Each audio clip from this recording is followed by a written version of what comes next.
Olá, ouvintes! Começando mais um episódio do Tá de Clinicagem, podcast de clínica médica feito para internos, residentes e qualquer pessoa que queira discutir um pouquinho os temas de clínica médica. O meu nome é Pedro Magno. Eu sou o João Mendes. E eu sou o Frederico Amorim. E hoje voltamos para falar sobre doenças prevalentes que a gente precisa atender lá na estratégia primária, né? E isso, já teve episódio de hipertensão, de diabetes, né? E agora vai de um tema aí também que aparece muito na atenção primária e no consultório de clínica também. É o TDC ambulatorial, né? E esse é um tema que tinha a cara do Rafa, né? Ele ia trazer uma sociedade secreta da Europa que fala sobre depressão. Tinha tudo para o Rafa falar, mas ele não tá aqui porque o Rafa covidou. Ô, rapaz, mas vai ficar tudo bem, viu, pessoal? Quem tá preocupado com o Rafa, fica tranquilo que ele tá evoluindo bem e vai dar tudo certo. Nesse momento ele tá assintomático, aproveitando a folguinha do Covid. Então, podem ficar tranquilos aí. É por isso que ele não vai participar desse episódio, para dar o exemplo, né? Afinal, não se trabalha nos 14 dias do Covid, né? Boa. Ele ia inventar uma sociedade dos arquimagos da depressão. Vim com uma dessa, que nem o Clube da City. Clube da City, Sociedade do Prurido, ele já falou, Sociedade do Prurido. Mas vamos pro episódio, pessoal? A ideia hoje é falar principalmente da parte de diagnóstico de depressão, né? Se a gente colocasse aqui também tratamento, e aí ia ficar super longo, tratamento medicamentoso, não medicamentoso, psicoterapia. Então a gente pensou em restringir, falar muito mais de diagnóstico diferencial, clínica. E lá no final a gente vai falar um pouquinho de screening também, como é que a gente faz o screening de depressão, pra a gente não ficar um podcast hiper longo, né? Exato. E já pegando o gancho aí no que você falou, Pedrão, existem alguns estudos que mostram que muitas vezes a depressão passa batido, né? Especialmente na atenção primária. Óbvio que tem várias peculiaridades desses estudos, mas não deixa de ser uma condição subdiagnosticada e super prevalente, né? Eu vi local, João, que coloca que de cada 5 pessoas, uma vai ter algum episódio depressivo em algum momento da sua vida. Engraçado, João, você dar esse dado sobre a atenção básica, porque tem estudo contrário também, né? Que, na verdade, a atenção básica, em alguns momentos, super diagnostica depressão. Então, tem até uma ideia de você tentar fazer sempre mais de uma avaliação desse paciente para tentar não deixar qualquer coisa no âmbito da depressão como tratamento já. Então tem esse outro lado, talvez em alguns serviços aconteça o contrário, um super diagnóstico e um super tratamento também, né? A ideia de você também não medicalizar demais algumas situações que podem ser normais da vida, né? E até esse estudo tenta associar isso talvez com o tempo que o médico tem para atender o paciente. Às vezes o tempo é mais curto, então é mais difícil fazer essa avaliação. Será que isso é um quadro depressivo ou não? E às vezes o médico, por algum motivo, pode acabar jogando para cima. E aqui, né, eu acho difícil essa parte de diagnóstico de depressão, porque a gente quer se agarrar em muitas coisas objetivas, às vezes, né?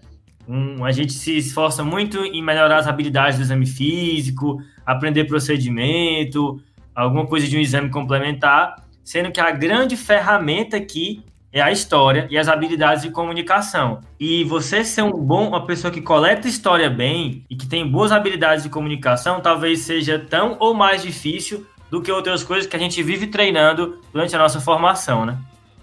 Além de comunicação, João, acho que envolve isso. Eu estava falando antes da gente gravar o episódio que depressão é muito contexto, né? É o contexto onde a pessoa está, o contexto dos sintomas, o contexto do tratamento, o contexto do diagnóstico diferencial. Então, por isso fica muito difícil, né? Você, às vezes, palpar, isso com certeza é depressão, com certeza eu vou tratar desse jeito, né? Isso, e assim, como depressão existe muito estigma na sociedade, e o paciente mesmo, consigo mesmo, ele às vezes fica com medo de ter depressão ou encara isso como uma derrota para si mesmo, enfim, ele nem sempre se sente à vontade de te falar essa queixa de cara. Uhum. Então, existem alguns livros de comunicação que falam sobre isso, mas, por exemplo, existem alguns pacientes que usam uma queixa como cartão de visita, uma queixa não relacionada, para conhecer o médico, para ver se o médico é um cara empático, uma pessoa que deixa o paciente falar. E aí ele usa essa queixa para sondar, e se o médico for uma pessoa que se mostre disposta a ajudar, que tenha boas habilidades de comunicação, etc., ele joga a queixa de depressão ou algo que esteja relacionado depois. No final. Isso. Então, às vezes, essa queixa vai surgir depois e faz parte da sua função como médico criar um clima favorável e fazer o paciente se sentir à vontade para externar isso com você. Às vezes o paciente ele abre esse cartão de visita, como você disse, com dor lombar, cefaleia, e aí se você for só tratar rápido e mandar embora, né? Então o paciente ele percebe que não é aquele momento, né? E às vezes ele faz isso de maneira não intencional, né, João? Ele não raciocina, aí eu vou falar cefaleia para depois falar da depressão, né? Exato, isso é importante que você falou. Não é uma coisa que ele objetivamente quer fazer, mas é uma questão de cognição social, né? Maneira de você sentir quem é aquela pessoa que você está interagindo, né? É isso aí. E aí uma coisa que todo mundo lembra, né? São aqueles sintomas cardinais da depressão, né? Que tem que ter tá lá no critério, e tem que ter um deles dois para poder fazer o diagnóstico. João, você está falando então daqueles 2 sintomas principais da depressão, né? Que é o humor deprimido e a anedonia, né? A falta de interesse e prazer nas coisas do dia a dia. É disso que você está comentando? É engraçado isso, né? Você pode fechar critério de depressão sem ter humor deprimido, ele não é obrigatório, você tem que ter um dos dois, né? O paciente pode até te negar o humor deprimido, mas ele pode estar choroso na consulta. Mas uma coisa interessante é que muitas vezes a queixa principal não é nem humor deprimido ou falta de prazer. Muitas vezes é insônia ou fadiga, certo? Então, a falha de detectar sintomas depressivos quando o paciente vem com insônia ou fadiga vai resultar em subdiagnóstico. Então, essa é outra situação em que você tem que ter um gatilho de procurar depressão. É na presença de insônia ou fadiga. E aí, como é que você faz essa avaliação uma vez que a hipótese de depressão foi levantada, né? Eu pensei em dividir em 2 blocos para facilitar o aprendizado. Então, tem um bloco de investigações de repercussões somáticas e um bloco de repercussões emocionais e cognitivas da depressão, beleza? Beleza. Da parte somática, você tem que avaliar o sono do paciente, que aqui pode estar alterado tanto para mais quanto para menos, o peso e o apetite, que aqui também tanto para mais quanto para menos. Outra coisa que é importante pesquisar é a libido do paciente, aqui vai estar, a alteração é só para menos, diminuída. Se tiver para mais, você tem que pensar em outras doenças psiquiátricas. A energia do paciente de uma maneira geral, a disposição para as atividades. E uma coisa que é meio termo entre somática e emocional cognitiva é a parte psicomotora, né? Aqui eu posso ter alterações tanto de inquietação como também de lentificação, que tem que ser percebido por outras pessoas. Já a parte cognitiva e emocional, você vai avaliar a concentração do paciente, entrando na parte de tomada de decisão. Você vai avaliar pensamentos de culpa excessiva, e aqui eles usam muito a palavra de ruminação, a pessoa ficar vendo fracassos do passado, e outra palavra também que é muito utilizada aqui é a catastrofização, ou seja, pequenas falhas a pessoa interpreta como uma grande catástrofe, um problema muito grande. E uma coisa que é bem marcada aqui são os pensamentos de morte e ideação suicida. Então a gente consegue dividir nessas perguntas, nessas avaliações que você tem que empreender uma vez que você levanta a suspeita. E isso varia de paciente para paciente, né? Cada depressão é uma doença de espectro bem grande, tem vários tipos de apresentação. Vai ter pacientes que vão ter mais somáticos, vai ter pacientes que vão ter mais cognitivos. É um trabalho de busca, né? É legal isso, né? Porque os 2 pacientes podem ter depressão e ao mesmo tempo não ter nenhum sintoma em comum. Exato. E ter cursos de doenças diferentes também, né, João? Isso, essa questão do curso é interessante, Pedrão, e também tem que estar na sua avaliação, especialmente a cronologia. Se já teve depressão antes, se já tomou o remédio antes, isso é uma coisa que o paciente também pode não te referir de maneira espontânea, justamente por conta do estigma. Então você tem que perguntar ativamente se ele já tomou algum antidepressivo, falar o nome de alguns remédios, tá? Certo. E tentar deixar o tempo marcado se teve remissão. Isso é uma parte interessante. E essa pergunta, João, de se teve antes é importante porque conforme a pessoa vai tendo episódios de depressão e que se resolvem, a chance dela ter de novo vai aumentando, né? A pessoa que já teve 3 episódios, a chance de ter a quarta é maior. E assim, você perguntar se a pessoa já teve antes, já usou esses remédios antes, é importante. E já que você falou de medicação, é importante falar de abuso de drogas também, né? Isso também é uma parte importante da anamnese desse paciente. Isso, Pedrão. Tanto drogas de abuso como medicações gerais que o paciente usa, que podem estar envolvidas aí no quadro, né? Então, João, acho que você comentando bastante dessa avaliação, o que você foi comentando, na verdade, bate bastante com os critérios diagnósticos da depressão, né? Olhando para o que eu tenho que avaliar, eu acho os critérios, e olhando para os critérios, eu vejo que eu tenho que avaliar. Então, os principais, que nem a gente já comentou antes, mas acho que vale a pena salientar, são os sintomas cardinais, né? Então, são 2. Ou humor deprimido, ou a famosa anedonia, que você comentou bem já.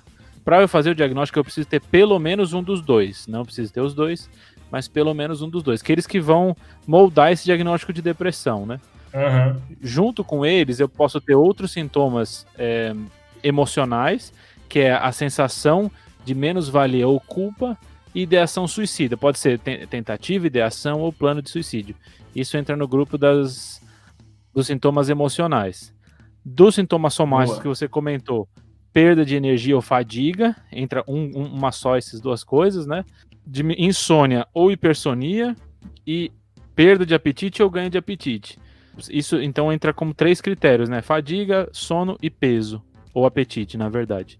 Tá. Esses são o grupo somático. E aí, por último, o grupo cognitivo, que é de dificuldade e habilidade de concentrar ou indecisão e retardo psicomotor ou agitação. Se você juntar tudo isso, dão no total 9 sintomas, sendo que você tem que ter pelo menos 5 deles, sendo no mínimo um deles aqueles 2 que a gente comentou, e isso durar no mínimo 2 semanas. E aí, se no mínimo 2 semanas, eles recorrendo todos os dias, né? E aí, Fredão, nessas 2 semanas aí tem uma treta, né? Cara, é difícil quando você põe um corte assim, tão drástico assim, né? Então quer dizer que se foi 13 dias, 12 dias, ou se foi 16 dias, muda muito esse paciente, né? Acho que a ideia de colocar 2 semanas é para a pessoa ter uma ideia geral, de que não pode ser muito curto período de tempo. Mas os próprios artigos de revisão, e eles comentam que isso não é para sobressair sobre a avaliação clínica, né? Esse tempo, 2 semanas, assim. Até porque os critérios que a gente está falando são os critérios do DSM-5, são critérios para estudo. O que a gente está fazendo, na verdade, é uma tentativa de representar sindromicamente uma doença. E aí o que mais se aproximou até agora é isso que a gente comentou, mas vai ter um espectro grande, né? Algumas pessoas que talvez desenvolvam um pouquinho menos de tempo, um pouquinho mais de tempo, alguns outros sintomas, etc. Uma coisa legal de outra manifestação clínica que tem que levantar a hipótese de depressão e que está dentro dos sintomas cognitivos que você falou, Fredão, é quando o paciente se queixa de memória, né? Isso é interessante. A gente já falou de algumas apresentações, mas existe uma relação de demência e depressão que ela é bidirecional. Como assim? Tanto o paciente com depressão pode se manifestar inicialmente com queixas que lembram demência, se queixando de esquecimentos, de perda de memória. E, na verdade, a causa disso ser depressão, que o pessoal chama de pseudodemência, como num paciente mais idoso, o início de um quadro depressivo pode ser o sinal de uma demência que está começando. Então, é interessante pensar também dessa maneira. É difícil essa parte que você está comentando, João, principalmente fazer o diagnóstico no idoso, né? Então, você comentou exatamente do idoso que pode ter as duas coisas. Ou ele está com uma pseudodemência, e aí eu tratando ele pode melhorar do nível cognitivo, ou a demência associada à depressão, né? É difícil fazer esse diferencial no idoso. Aí vai entrar uma grande dimensão do diagnóstico, que é o tempo, né? Você tratou o quadro depressivo e tratando ele, resolveu as queixas cognitivas, provavelmente era uma pseudodemência secundária à depressão. Era um quadro depressivo que você começou a tratar e foram se somando outros sintomas cognitivos mais claros com o tempo, então devia ser uma depressão sendo a primeira manifestação de uma demência, né? Top. E aí, uma vez que você tá vendo que o paciente está entrando nos critérios, né, Fredão? Você tem que também graduar e ver quão grave é esse episódio de depressão, né? Óbvio, a presença de ideação suicida forte ela é um marcador de gravidade, mas existem alguns sintomas que estão presentes em maior intensidade conforme o quadro é mais grave, né? Teve um estudo que avaliou isso. Então, alterações importantes do peso, isso é um marcador para você que esse quadro é um quadro mais grave, certo? Alterações psicomotoras também são sintomas que não são tão comuns, mas quando presentes, marcam gravidade. Então, paciente que outras pessoas veem que a motricidade dele está alterada, isso é um marcador de gravidade. E aí, quando você fala gravidade, João, envolve bastante coisa, né? Envolve qualidade de vida, funcionalidade, mas aí também lembra de suicídio, né? Exato. Então, essa é uma pergunta que tem que estar presente na sua anamnese do paciente com depressão, ou com suspeita, pelo menos, né? Isso foi uma das coisas que mais me impactou na faculdade, João, porque assim, quando o professor de psiquiatria falou que tem que fazer essa pergunta sobre suicídio, eu pensei, não vou dar ideia pro paciente, de jeito nenhum, eu vou ficar quieto, ele fica na dele, eu fico na minha, eu não falo, ele não fala. Exato, a gente tem esse medo, né, de induzir um pensamento de suicídio no paciente, mas isso é uma falsa crença, né? A gente tem que se livrar dessa amarra e realmente indagar o paciente. E uma vez que a resposta do paciente é positiva, uma vez que ele demonstra qualquer sugestão de ideação suicida, isso tem que ser valorizado, certo? Então, uma vez que você percebeu isso, você tem que entrar mais nesse tópico, tá, pessoal? Então, não se furte de entrar no tópico de avaliação de suicídio, e isso tem que estar registrado, porque tem que ver que isso foi avaliado na consulta, se alguém eventualmente atender esse paciente no futuro. E aí, João, e a gente vê que os pacientes lidam muito melhor com essa pergunta do que a gente imagina, né? Quando o paciente não tem, ele responde sem problema. Quando o paciente tem, ele responde também sem nenhum estresse. Então é uma coisa que realmente não existe mistério nisso, né? Causa mais desconforto no médico do que no paciente, né? Com certeza. E é surpreendente o quanto você pega de pessoa que tem algum planejamento ou algum pensamento disso sem ela ativamente comentar com você, né? O quanto você pesca nessa pergunta ativa, né? Eu já tive algumas experiências assim de um paciente que eu achava que não ia falar nada, que não tinha nenhum pensamento e já tinha até uma construção assim de planejamento. Eu acho que é bem importante esse que você salientou, João. Por conta do tabu, né, Fredão? Como é um tabu, o paciente não vai falar disso, a pessoa não fala disso com naturalidade, né? Então, esse é o papel, pescar isso, certo? Você tem que buscar.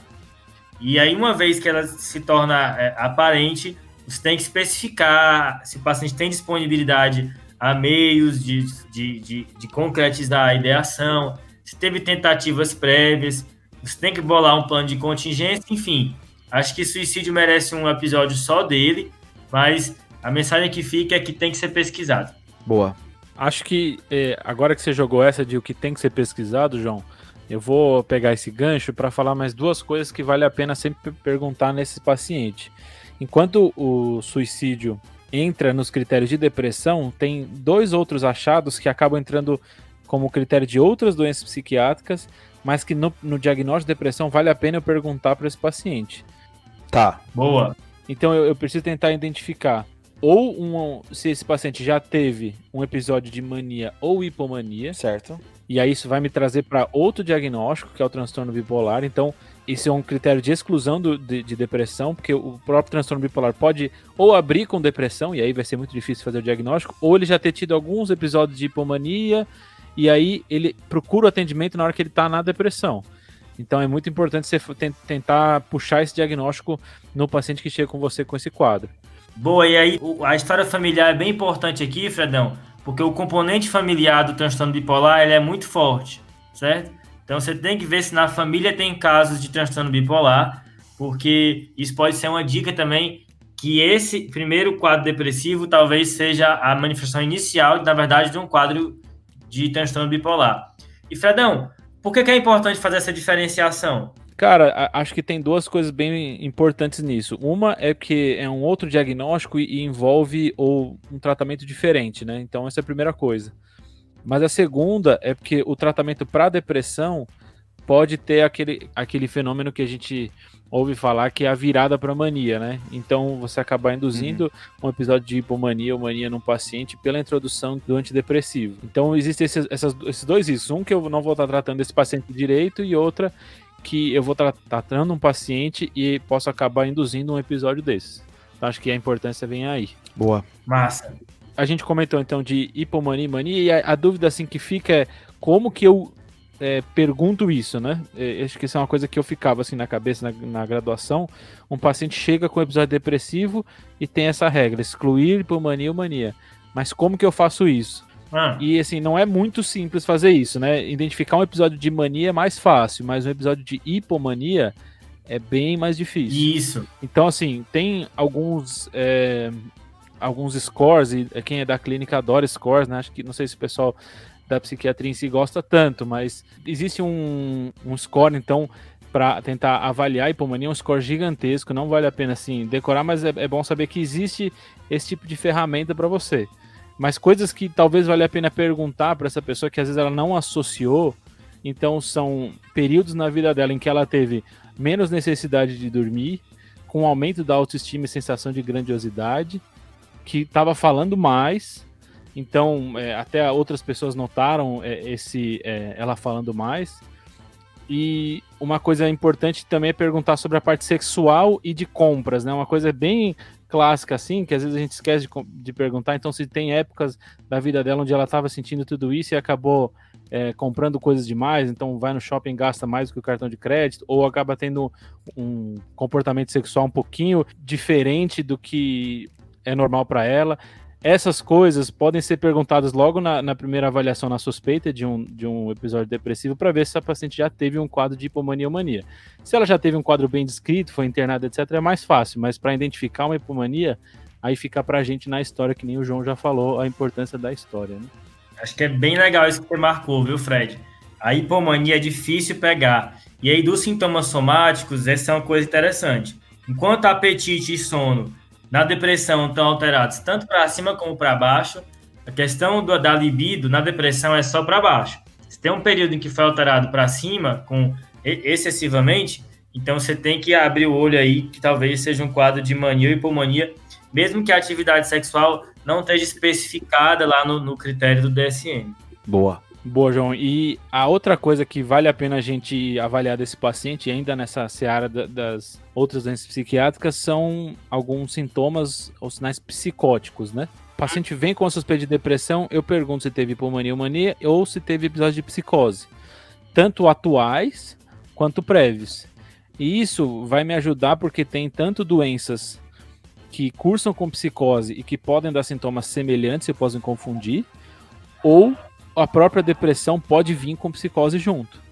Então essas duas coisas podem estar envolvidas. Então, por um lado, eu quero excluir a esquizofrenia, que é um diagnóstico diferente, mas por outro lado, eu quero condicionar minha depressão se ela tem elementos psicóticos ou não. O que pode até mudar a minha noção de gravidade, né, João? Exato, esse é outro marcador, né, Fred? Quando tem sintomas psicóticos, esse é outro sinal de que esse paciente ele é mais grave. E o que vai ajudar aqui também é a questão do momento onde ocorreu os sintomas psicóticos, né? Se foi durante um episódio de depressão maior, talvez seja mais relacionado à depressão. Se ele teve esses episódios de psicose em momentos diferentes e agora está tendo sintomas de depressão, talvez seja mesmo um sintoma de esquizofrenia, mas bem difícil de diagnóstico diferencial, né? No episódio 21 a gente comenta um caso clínico de psicose. Boa. E aí eu pontuei aqueles sintomas que a gente comentou da depressão. Excluir um caso de hipomania ou mania ou psicose. Aí tem algumas outras coisas que podem me ajudar na avaliação desse diagnóstico. Uma delas é se essa depressão está associada a período menstrual ou substância. Tá. Porque existem doenças específicas e quadros depressivos específicos que podem estar associados exatamente a esses dois pontos. Ou um quadro depressivo que vem apenas após o uso de substância, ou um quadro depressivo que vem especificamente no período menstrual e melhora após.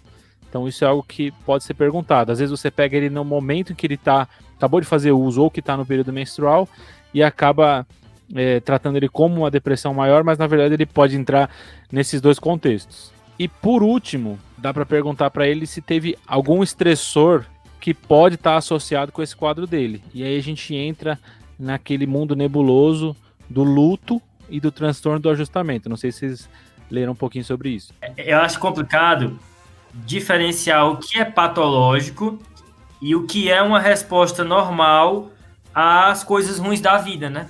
Principalmente no luto, né, João? Eu acho que a grande diferença é saber o luto e o luto complicado, né?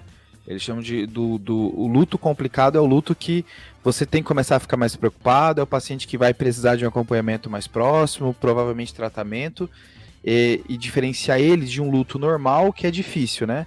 E aí, quando a gente fala de luto complicado, assim, tem critérios diagnósticos e tudo mais, mas eu acho que a melhor maneira de você diferenciar de um luto normal é baseado em 3 características. A intensidade desse luto, onde a pessoa ela começa a ficar, a ruminação que o João falou, que só fica pensando nisso, atrapalhando e só consegue um sentimento de culpa que não consegue sair dele. O quanto o paciente fica incapaz de fazer as suas atividades. Então, um luto onde o paciente começa a ficar incapacitado, começa a ficar disfuncional, é um luto que já tem de se aproximar do luto complicado. E o tempo também, né? Aqui, geralmente, se fala que a partir de 6 meses de sintomas de luto, já começa a aparecer um luto complicado. Tem local que fala que, dependendo da cultura e religião, 12 meses, né? Novamente, contexto. Então, eu acho que a melhor maneira de pensar é a intensidade, a funcionalidade e o tempo, né? Passando de 6 meses a 1 ano. Boa. E aí, Pedrão, isso que você comentou, para tentar... Existe uma tentativa, assim, de diferenciar, né? Esse luto grave, o luto complicado, desculpa, da depressão. E um ponto específico para você focar é que no luto grave, no luto complicado, desculpa, todos os sintomas e todos esses... as alterações que você vê são associadas ao luto em si. Então, a tristeza excessiva do paciente é sempre lembrando do familiar. Ele não quer fazer as atividades dele, porque as atividades dele lembram do familiar. Ele não quer comer, ou ele não consegue dormir, porque ele dorme na mesma cama que tinha o familiar. Ele não consegue comer, porque ele lembra na hora de comer do familiar. Então, sempre os sintomas são bem associados à pessoa que teve a perda. Então, acho que isso é um bom jeito de tentar dividir os dois, mas não sei o quanto essa divisão ajuda a gente. Porque as coisas se misturam também, né, Fred? O paciente com depressão, ele tem mais chance de ter luto complicado quando vem um fator estressor como esse, né? Exatamente, fica bem difícil. E o outro que a gente comentou, que é o ajustamento, é semelhante ao luto, só que ele não foi separado, né? Então é algum estressor grande que aconteceu na vida do paciente, por exemplo, uma doença terminal que o paciente tem. Uma coisa que a gente vê, às vezes, no hospital bastante, o paciente que fez uma cirurgia e teve que amputar um membro, por exemplo, ou teve uma doença grave diagnosticada no hospital, etc. Esse tipo de... os sintomas associados a um evento estressor desse podem estar associados a isso que a gente chama de transtorno de ajustamento, mas realmente a diferenciação entre luto, ajustamento e depressão é muito difícil. Existe um outro diagnóstico diferencial importante, Fred, e já que você falou de hospital, né? Burnout, né? Burnout é um conceito cada vez mais falado, cada vez mais comum. Tem trabalhos de prevalência mostrando 50% de prevalência em estudantes de medicina. E é importante a gente tentar saber reconhecer, né? E tem, assim, critério diagnóstico, tem um inventário do burnout de Maslach, que é o que é utilizado nos estudos para saber se a pessoa tem um burnout ou não. Mas ele é apoiado em 3 pontos principais, que é a exaustão emocional, a redução de sensação de realização e a despersonalização, tá? Engraçado, Pedrão, eu lembro de uma frase que eu ouvi na graduação, não sei de onde foi, não sei o quanto é verdade ou não, mas que a definição de despersonalização é a pessoa se sentir um ator na própria vida, né? Caramba. Uau! Pesado. E como é que, então, a gente encerra, né? Mas assim, o burnout é cada vez mais comum e a nossa profissão sofre muito com isso, né? E ele é um dos diagnósticos diferenciais de depressão que a gente tem que abordar e vai lembrar muito o fator estressor aqui, né? Como o Fred falou no luto, que tem um fator estressão de um óbito de um querido, aqui vai ser do trabalho, né? Boa, Pedrão. E uma notícia recente aí sobre burnout, né? É que a síndrome vai sair bem caracterizada aí no CID-11, que vai entrar em vigor, ainda não foi lançado, mas ela vai vir descrita lá nesse novo documento. E aí, um finalzão no diagnóstico. Então, fiz o diagnóstico de depressão, achei os sintomas, excluí outras causas psiquiátricas, isso afeta a vida do paciente. Aí tem uma outra parte, se você for ler, que são os modificadores. Então, eles subdividem a depressão com outros sintomas associados, outros padrões de depressão, em até 6 padrões, ou mais até em alguns locais. Eu não sei se vale a pena saber esses padrões, tem uma discussão atual se o tratamento desses padrões muda, mas um padrão que acho que vale a pena a gente comentar é o padrão ansioso, né? Então, ansiedade é um sintoma que vem associado à depressão muito fortemente. Esse paciente, às vezes, não fecha diagnóstico para transtorno de ansiedade, mas ele tem uma depressão com caráter ansioso, né? Então, ele tem uma depressão maior com caráter ansioso. Isso é um dos modificadores aí que chama atenção para a gente. Só uma coisa também que é interessante, assim, de avaliação, é que quando você começa a perguntar coisas da vida íntima do paciente, isso pode causar um certo grau de estranheza, né? E às vezes a hipótese de depressão, ela surge ao longo da anamnese, o início da anamnese não é sobre isso. Então, você tem que começar, às vezes, você começa por uma coisa que é menos invasiva, começa pelo sono, e aí vai prosseguindo com outros interrogatórios, esclarecendo para o paciente que é importante você ter essa noção do todo dele para entender melhor quem ele é. Acho que só é importante tomar esse cuidado. Boa.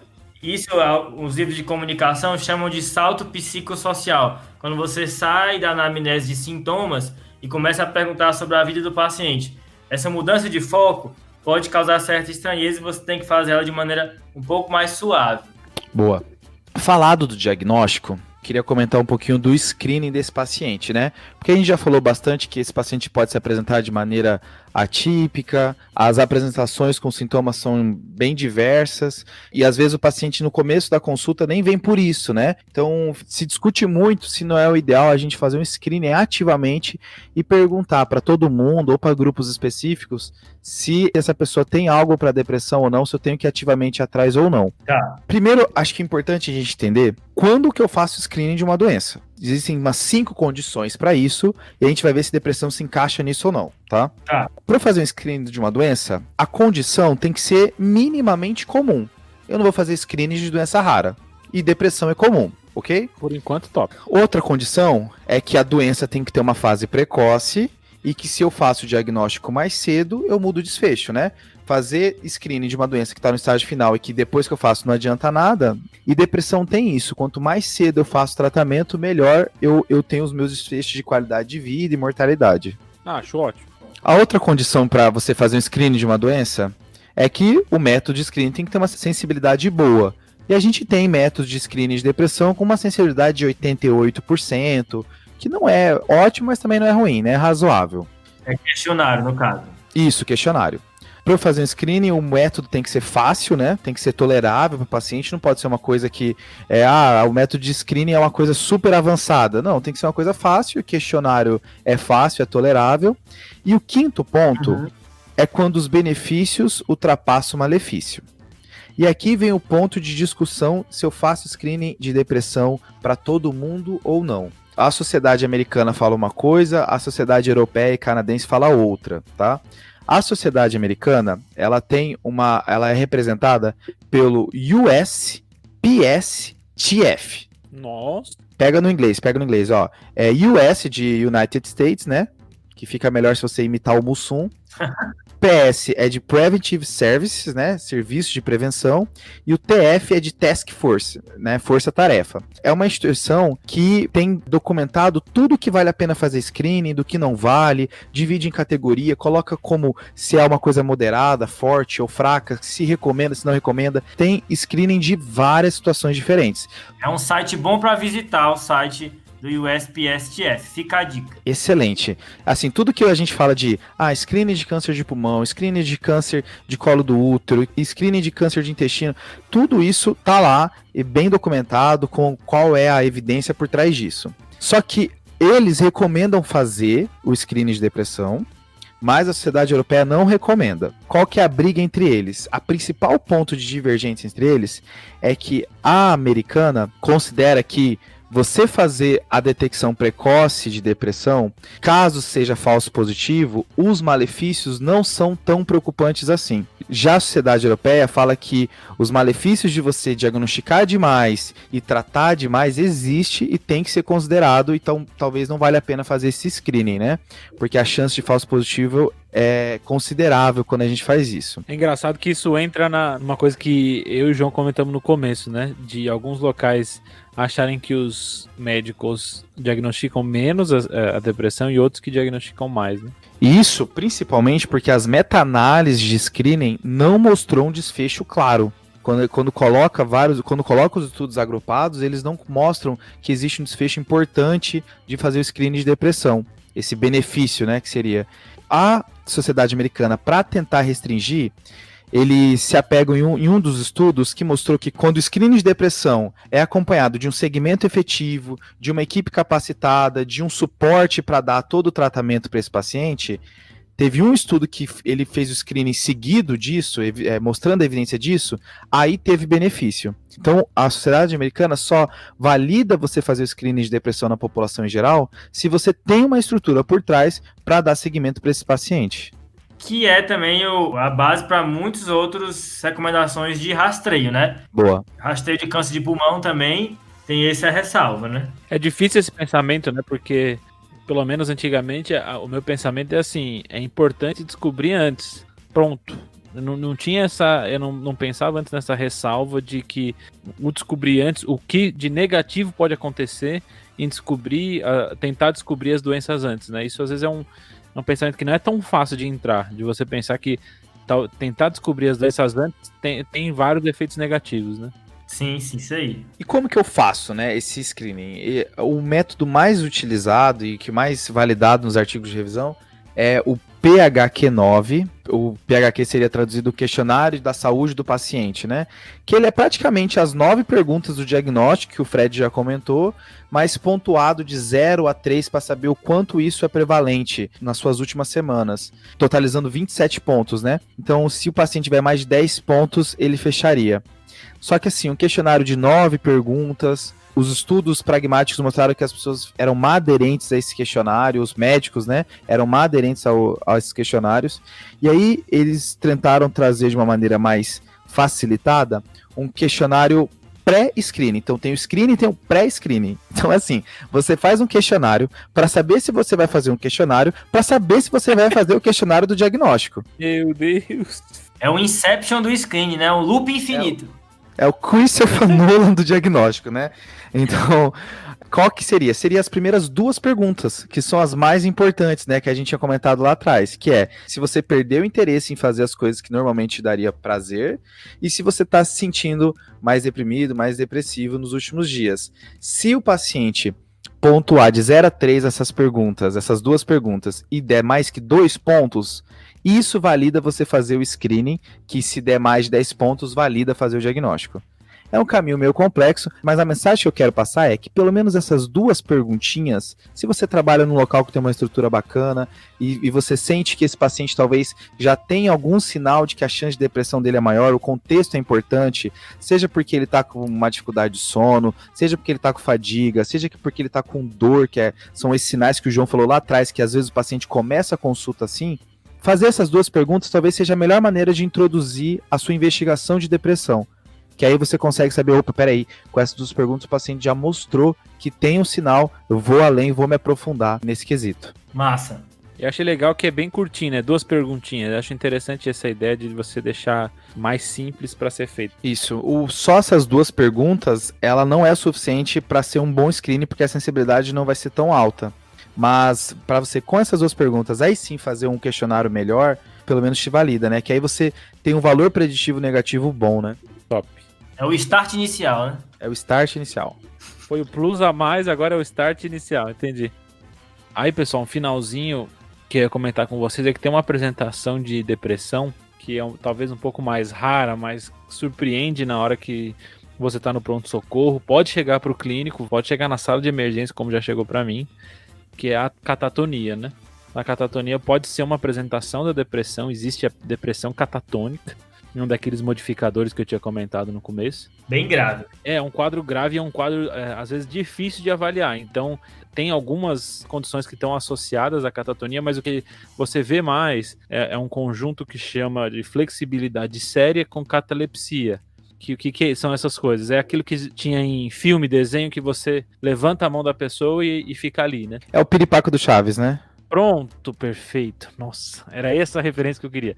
É exatamente isso. Então, isso, apesar de parecer coisa de filme, isso acontece na vida real. Eu já tive alguns casos assim. Eu tive um também. E é engraçado que quando você mexe, o membro tá bem fácil de mexer, que eles chamam de flexibilidade séria, né? Que parece uma cera, e ele fica parado na posição que você colocar. O paciente normalmente ele tem um olhar fixo, ele tem às vezes até tem rigidez de mandíbula, pode ter até hipertensão, tremores, febre. E esse paciente tem uma melhora muito grande com benzodiazepínico. É um diagnóstico bem difícil de fazer. Se você achar esse achado de levantar os membros do cara e ficar, aí fica um pouquinho mais fácil. Você coloca o braço para cima e o paciente que aparentemente está rebaixado, né? E aí ele não derruba o braço, né, Fred? Isso pode, que nem você falou, pode apresentar como rebaixamento de nível de consciência. Foi o que chegou para mim. Rebaixamento de consciência com hipotensão, e era um paciente assim. E aí a loucura é você, num rebaixamento nível de consciência, fazer um benzodiazepínico para melhorar. Aí é difícil, né? Quem não sabe do diagnóstico fala assim, loucura, né? Aí você quer rebaixar mais, é isso que você tá querendo fazer. Mas se você já tem uma suspeita forte, devido aos antecedentes do paciente, essa flexão séria, o teste ele é massa, porque o paciente ele melhora rápido, né, com benzodiazepínico, né? E tem uma história sobre isso, Pedrão, que tinha um paciente que a gente pegou, que a gente chegou com essa história, que nem você falou, um rebaixamento de nível de consciência, a gente fez na sala de emergência o teste, ele tinha esses sinais, mas a equipe ficou incomodada de fazer benzodiazepínico com um paciente que estava com essa história de rebaixamento e estava com hipotensão também. Aí acabaram não fazendo, demoraram para fazer, não fazendo, e ele foi fazer uma endoscopia por um outro motivo. E aí ele voltou e a gente tava comentando assim, pô, mas não vai fazer o benzo, não vai fazer o benzo? Não, olha, ele tá melhor. E aí um colega nosso do TDC, Guilherme Moura, reparou que na endoscopia tinham feito um benzodiazepínico para sedar ele. E aí ele melhorou logo após o benzo da endoscopia. Brilhou demais.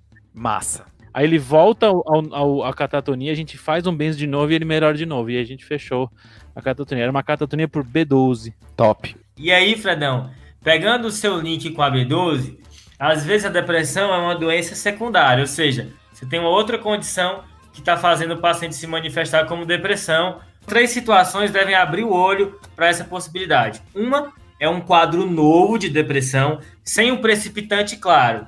Não teve nenhum estressor, nada, e aí do nada o paciente abriu uma depressão. Segundo, é um quadro muito grave, um quadro que é muito intenso. Talvez esse quadro também valha a pena fazer uma investigação de causas secundárias.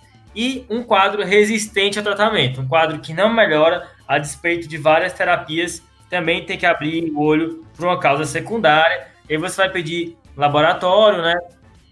Vai entrar exames gerais, hemograma, vai entrar pesquisa de função renal, hepática, eventualmente vitamina B12, TSH também entra aqui, e o seu exame físico aqui vai ser mais pormenorizado, especialmente o neurológico, e se houver a suspeita, um exame de imagem do crânio também vale a pena. E sempre lembrar das sorologias também, que cai bem em qualquer quadro. Boa, não se nega a ninguém. Fechamos, pessoal? Cara, acho que tá fechado. Eu só queria deixar como mensagem final o pessoal lembrar que nem sempre o paciente vai chegar com queixo de humor deprimido e você tem que pensar em depressão mesmo assim. Eu gostei da informação da libido de vocês dois, viu? Libido pra cima, pensar em mania, libido pra baixo, pensar em depressão. Essa informação é top. Então, pessoal, agora no finalzinho aquele nosso pedido de parecer do especialista, né? Então eu pedi para Larissa Elias, ela é uma psiquiatra formada lá na Escola Paulista de Medicina, comentar um pouquinho sobre o que ela achava importante de diagnóstico diferencial de depressão. Fala aí, Lari. Um dos transtornos mais importantes de pesquisar quando você está atendendo um paciente deprimido, né, e na verdade principalmente um paciente que tentou suicídio ou que está com uma ideação suicida na sua frente, é o transtorno de personalidade borderline. Os pacientes costumam mesmo buscar muito serviços de emergência, assim, né, ou com ideação, ou enfim, após as tentativas. Não é incomum a gente conversar e descobrir que a pessoa teve várias outras tentativas ao longo da vida, ou muitos episódios depressivos. Então, frente a essa suspeita, a gente precisa pensar. Se a gente for ver os critérios diagnósticos do DSM-5 para o transtorno de personalidade borderline, a gente vai observar que algumas coisas podem ser muito semelhantes ao que a gente encontra em quadros depressivos. Então eu vou ler alguns deles. Perturbação da identidade, instabilidade acentuada e persistente da autoimagem ou da percepção de si mesmo, recorrência de comportamento, gestos ou ameaças suicidas ou de comportamento automutilante, sentimentos crônicos de vazio. Então isso realmente pode muito parecer com um paciente que está tendo puramente um episódio de humor, né? Como é que a gente vai diferenciar? A impulsividade no transtorno de personalidade borderline é uma outra característica que é central. Então a gente vai ver que esses indivíduos, ao longo da vida, eles vão ter aí uma impulsividade, uma instabilidade afetiva muito grande. Pode ser que eles tenham aí um histórico de se expor a muitas situações de risco. São coisas autodestrutivas mesmo, né? Essa impulsividade fica voltada para isso naquele momento. E aí em psiquiatria, para facilitar, a gente tem uma parte da anamnese. Então, além da HPMA, a gente vai falar também da história de vida, que é onde a gente começa a entender como esse indivíduo se relaciona, como é que ele se desenvolveu, se houve alguma situação de abuso ou negligência ou violência, enfim, ao longo da vida. Todas essas são características que vão ajudar a gente a pensar se é algo da personalidade ou se é algo do humor. É essencial perceber isso porque o tratamento é bem diferente.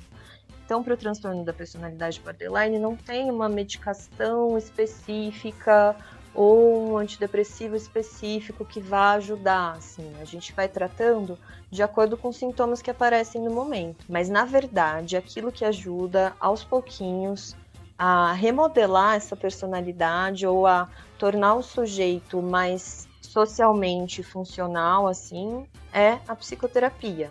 Boa, Lari, acho que esse diferencial de border é bem importante pra gente, principalmente, que nem você falou pro cara do PS, e essa busca da impulsividade é algo bem legal que a gente pode ir atrás na anamnese.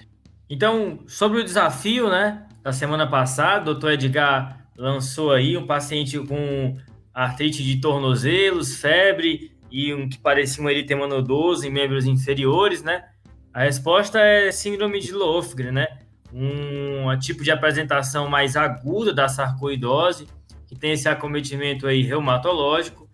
E quem acertou foi o William Batar. Parabéns aí, William. Valeu. Boa. Show. E vai ter desafio para essa semana aí, galera? Cara, desafio simples, bate-bola, jogo rápido. Vai lá. A gente comentou sobre catatonia, né? Sim. E aí tem 2 exames laboratoriais que alteram na catatonia. Um aumenta e a gente utiliza ele, e outro diminui e já aí é mais viagem, mais loucura, assim. E não vale leucocitose, tá? Não vale leucocitose. Aí essa daí é capciosa, hein, bicho? Fechou? Fechou. E aí, vamos para os salves, então, né? Boa. Minha tradição como Faustão desse podcast. Vou mandar aqui um abraço pro Igor Prates. A gente interagiu lá no Twitter, ele é de Ribeirão Preto, falou que é ouvinte do podcast. Então, vai um abraço aí pro Igor, valeu! Boa, Igor! Boa! E o meu salve vai para Fernanda Mayumi. Ela é aluna da Universidade Federal de Fluminense e não só pediu salve, como está aqui, né, Fernanda? Oi, gente. Eu queria agradecer o convite. É muito legal ouvir o podcast ser gravado e é muito bom acompanhar vocês. Boa, Fernanda. Salve dado ao vivo, ao vivo. Nossa, hein? Esse salve ao vivo é top. Então é isso, pessoal. Lembrar de seguir a gente no @tadclinicagem, no Instagram, no Twitter. Mandar o podcast para os amigos de vocês. A gente chegou hoje no valor de 200 mil reproduções. Olha aí, Fred, hein? E aí a gente agradece a vocês e continuar espalhando o TDC por aí. lembrar de quando falar do TDC para outra pessoa, não falar para ouvir o primeiro episódio que é podre, que é qualidade ruim. Lembrar disso. Eu acho esse episódio ótimo. Ele é bom, mas é aquela coisa, aquela bagunça, é barulho de água, barulho de cadeira. Pelo amor de Deus, eu tenho agonia desse episódio. Não é melhor que o de ITB. O ITB é o melhor. O ITB do Fred e do João é o melhor episódio que existe. Valeu, pessoal. Falou.